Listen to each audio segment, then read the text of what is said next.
Did you ever attend any reunions? Yes. Really? You're the first one who said that you have. Yes. Yeah. In our, we have had one reunion since I've been out, and it was back in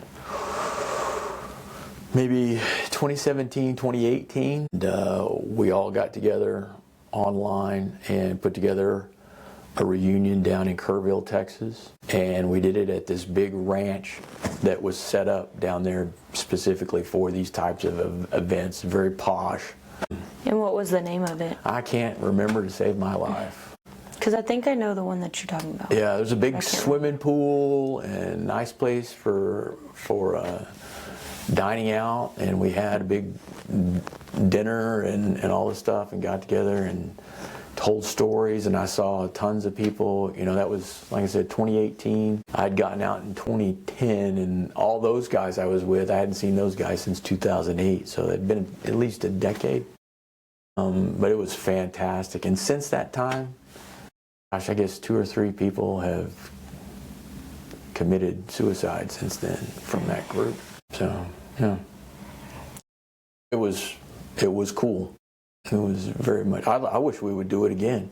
You know, when you go back and you watch like Band of Brothers, and you see all those old timers, you know, getting together at some of those reunions. I completely understand it now, but yeah.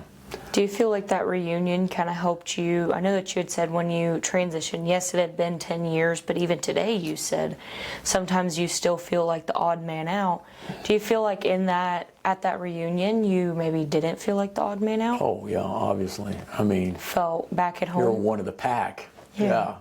And I got a chance to say some things to folks that I wish I'd told them a long time ago before I'd, you know, said goodbye or something like that. That's incredible. Some of the regrets that I'd been carrying since that time, decisions I'd made on the spur of the moment. You know, I got to clear the air with some folks, and everybody, I think, left there closer. And that was I'm trying to think, a lot of that was paid for by an organization, and I wish I could remember the organization. But a lot of that was paid for a dedicated group that actually did this for veterans in units in particular. Wow. And so, I do remember on their board, there were quite a few Marines on that board. Wow. Yeah.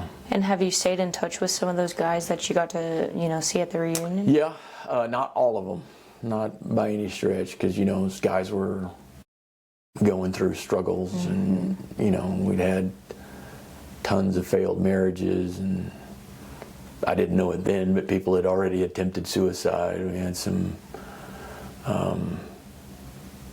substance abuse problems. Hell, none of us are immune from that. I even forgot I started thinking about. Did you stay in touch with them? Yeah. So, like I said, my platoon sergeant, a handful of folks that are from the company, but like I said, shortly after that, well, I said we had one suicide bothered me a lot, and then I think we had one killed on a motorcycle, and then but anyways, still in touch with those cats. I hope we get to do it again with the guys that are left. That's good. You know, when we got back from that first tour, when we were all still relatively fresh from Iraq after that first tour, we had a number of people that were killed in accidents, all involving alcohol, and I got it.